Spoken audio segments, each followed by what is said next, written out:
beaucoup d'images, mais finalement assez peu de littérature autour. Donc, il fallait donc que je me confronte à ce fond tout nouveau, que je délimite un corpus et que j'identifie quand même les déposants.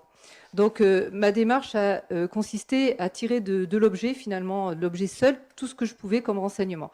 Donc, sur les hommes qui l'ont produit, sur les conditions de cette production, sur le domaine de la propriété et de la protection de la propriété industrielle, et également domaine connexe, évidemment très important, sur celui de la contrefaçon, qui était à l'époque également peu abordé, sinon par quelques juristes, mais assez peu par les historiens. Et donc ces domaines de la propriété industrielle relative aux dessins et modèles par rapport à celles qui concernent les brevets d'invention est encore actuellement d'ailleurs assez peu abordé, assez peu étudié. Et puis également, évidemment, sur la valeur esthétique et commerciale de ces objets, et qui était perçue quand même comme importante par les déposants, puisque quand les déposants les déposaient, c'était facultatif et c'était relativement onéreux. Donc, j'ai déjà évoqué rapidement la délimitation d'un corpus donc de 423 objets, puis finalement de resserrer sur 224 objets, qu'il a fallu identifier, avec souvent comme seul point de départ la signature du déposant ou de son mandataire sur la boîte. Ce sont des petites boîtes en hêtre, vous voyez. Parfois l'adresse, très rarement la profession, et très rarement des mentions de description, par exemple flacon en verre ou flacon de parfumerie ou de pharmacie ou rien. Parce qu'en fait, il se trouve que pour cette section des produits chimiques, qui était si bien parce qu'elle était abordable et inventoriée, eh bien, c'était la seule section pour laquelle les registres avaient été détruits par négligence dans les années 1980. Donc, nous n'avions que les objets. Donc, ces objets, il faut les aborder par leur analyse précise. Donc, la question, alors j'évoque rapidement la question des marques de verrier, par exemple. Qui sont parfois trompeuses du reste quand on arrive à les identifier, parce que parfois les verriers utilisent des marques qui répondent à des raisons sociales anciennes, donc il faut établir leur généalogie, si j'ose dire. Et puis également, il y avait des pièges, parce que pour les déposants les plus modestes, c'était le conseiller de prud'homme lui-même qui prêtait des cachets, parfois, quand il n'avait rien pour sceller, on leur donnait un cachet, donc beaucoup de fausses pistes en fait. Dans les dépôts étaient assortis parfois de notices quand même. Sinon, sur l'objet, du moins, des notices plutôt relatives à la publicité. Il y avait des documents commerciaux quand même qui accompagnaient certains de ces produits. Et des documents également ayant trait à la contrefaçon, donc des avis contre les contrefacteurs. Donc ça pouvait évidemment m'aider à identifier les déposants. Donc parfois j'ai été amenée à éliminer très tardivement des objets très beaux, notamment je me rappelle un très beau flacon en bois, un modèle de flacon en bois, ce qui était rare. Et finalement je me suis aperçue à mon grand désespoir qu'il émanait d'un fabricant de colle.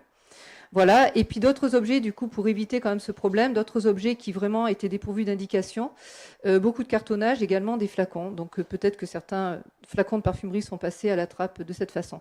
Il y avait également des choses très ambiguës, par exemple le terme élixir veut tout dire à l'époque. Un élixir peut être déposé par n'importe qui finalement, hein, et souvent ne pas avoir de but cosmétique, mais être un cordial en fait, alcoolisé ou quelque chose comme ça. Donc compliqué à inventorier. Donc les objets retenus représentent à peu près tous les contenants de toutes les industries liées à la toilette, parfum, teinture pour cheveux, savon, dentifrice, poudre, fard, pommade, vinaigre ou hygiénique. En cela, finalement, j'en viens à rejoindre le corpus virtuel sur le plan des objets de Catherine. Et ce choix, en fait, offre un tableau bien plus complexe des fabricants et de la clientèle visée que si je n'avais conservé que les flacons à extrait les plus beaux. Parce que finalement, assez rapidement, les flacons à extrait les plus beaux émanant des parfumeurs connus, certains très connus comme Guerlain, déjà pour l'époque, étaient finalement pas si compliqués que cela à identifier, dès lors qu'on avait compris qu'ils émanaient beaucoup des négociants verriers. C'était souvent les négociants verriers ou leurs mandataires, les mandataires étant les premiers cabinets de conseil, vous voyez, d'ingénieurs conseils spécialisés en propriété industrielle. Et donc, dès lors qu'on avait compris que c'était souvent les négociants verriers par un jeu habile qui déposaient ces objets-là, on pouvait les isoler assez facilement. Et ils sont du reste remarquables, vous les verrez tout à l'heure lors de la discussion, si on arrive à faire défiler les images. Je ne les ai pas gardées, ces images, parce que sinon, c'était l'objet de 2 ou 3 autres conférences. Donc, il a fallu que je vous montre autre chose, là. J'en suis désolée. Donc, il me reste finalement à la fin 224 objets qui proviennent de 124 déposants. Et dont une minorité, finalement, de ces déposants se déclarent parfumeurs. J'y reviendrai brièvement tout à l'heure. Alors, Il y avait également la question des marques. Donc, vous en avez vu rapidement quand je vous ai montré ma couverture. On va en voir beaucoup d'autres à la fin de la conférence. Alors, les marques, c'était le contraire. C'était un trop-plein, puisque les marques, en fait, la conservation, je l'ai dit, en était exhaustive, toutes sections confondues, dans des registres et dans des registres de primata. Donc, j'ai réussi quand même à en extraire 4500. Qui étaient liés à mes déposants de dessins et modèles. J'ai fait des prélèvements en fait d'un registre sur 5 et j'ai pu également me constituer un corpus très abondant de marques illustrées. Alors ces marques sont la source évidemment la plus fiable pour identifier les déposants de dessins et modèles, pour le repérage des changements de raison sociale, d'adresse ou de métier. Et il faut les croiser avec les annuaires du commerce d'Idobottin. En outre, les marques sont également une source qui permet d'individualiser vraiment des démarches esthétiques ou de positionnement de produits. J'en parle abondamment dans mon ouvrage. Notamment un parfumeur, par exemple, qui choisit de déposer. Maintenant, c'est quelque chose qui est interdit, mais à l'époque, on pouvait déposer, par exemple, si on voulait déposer Violette, pour être sûr que Violette serait préservée, on déposait Violetta, Violettis, A Violetta, au Violetto, enfin voilà, et donc ça remplissait des registres entiers de primata, on déposait tout le mot et ses dérivés, en fait, voilà. Donc il y avait notamment un parfumeur qui était spécialiste de ce type de protection. Voilà. J'évoque très brièvement pour l'écarter la question des brevets d'invention qui étaient conservés à l'époque à l'INPI, enfin qu'ils sont toujours. À l'époque, il n'y avait pas les bases de données qui existent actuellement. Donc j'en ai étudié certains que j'ai croisés avec mes déposants. Mais c'est un fonds que je dois maintenant aller revoir grâce aux outils qui sont maintenant à notre disposition. La source la plus fiable pour identifier les déposants après les registres de marque, c'était les annuaires commerciaux d'Idobottin sur lesquels je veux revenir. Donc là, en fait, j'ai fait également un sondage tous les 5 ans à partir de 1847, et puis des recherches évidemment plus fines pour les noms que j'ai eu le plus de mal à pister. Il a fallu ratisser extrêmement large, donc j'ai cherché à parfumeurs, savonnerie, cristaux, verrerie, toutes les professions médicales, dentistes, médecins, pharmaciens, les rubriques par produits, phares, vinaigres, eaux diverses, les produits chimiques, et puis les cabinets de conseil pour également, du coup, retracer un peu l'histoire des premiers cabinets conseils de mandataires. Donc considéré comme une source à part entière et non simplement comme un simple instrument d'identification, je considère que ces annuaires commerciaux fourmillent de détails sur les usages commerciaux. Donc il y a des supports publicitaires, c'est un support publicitaire privilégié. Ils sont très illustrés, ils sont riches de renseignements. On y lit les rivalités commerciales.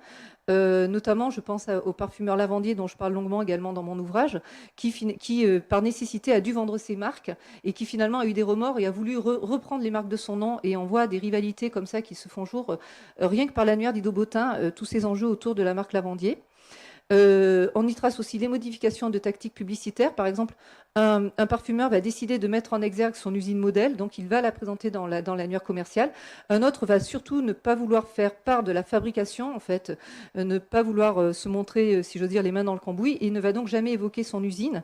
Et donc, il me faudra beaucoup de temps à comprendre qu'il ne fabrique pas en chambre, mais qu'il a également une usine, parce qu'il ne veut pas la mentionner dans l'annuaire commercial. Alors, ces annuaires, évidemment, étaient facultatifs. Donc, certains, par exemple, la grande maison bourgeoise que vous connaissez forcément tous, et tous peut-être. Cette grande maison bourgeoise, par souci d'économie, elle ouvre récemment, elle ouvre en 1867 seulement, assez modestement. Jusqu'en 1875, elle ne fait pas de publicité dans l'annuaire d'Idobottin. Voilà. Donc ensuite, évidemment, je vais aller plus vite sur d'autres sources économiques que j'ai abordées. J'ai fait un dépouillement exhaustif à l'époque, allé long et fastidieux parce qu'il fallait donc dépouiller des registres pour accéder aux actes, des actes de société. Donc j'ai pu pister une cinquantaine de sociétés et retracer finement l'histoire d'une trentaine de ces sociétés.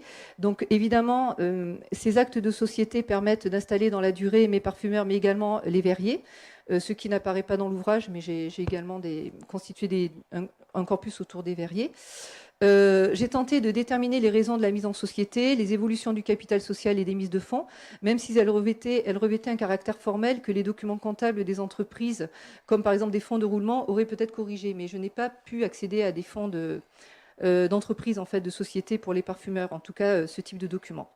Ce fut quand même un bon moyen d'aborder un milieu contrasté, de cerner les pratiques de transmission, de pister les plus grandes maisons, en rectifiant parfois d'ailleurs quelques légendes véhiculées de monographie en monographie. Car il faut savoir que quand je me suis attelée à mon sujet, c'est aussi pour ça d'ailleurs que j'ai fait le choix de faire une grande partie prosopographique.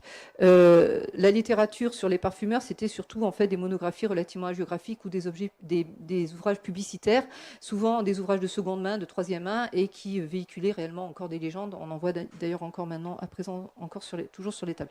L'acte de société était quand même un moyen assez sûr de de retracer la vraie, entre guillemets, à tenter qu'il y en ait une, histoire. Alors pour enseigner évidemment les lieux, les magasins, les usines, j'ai également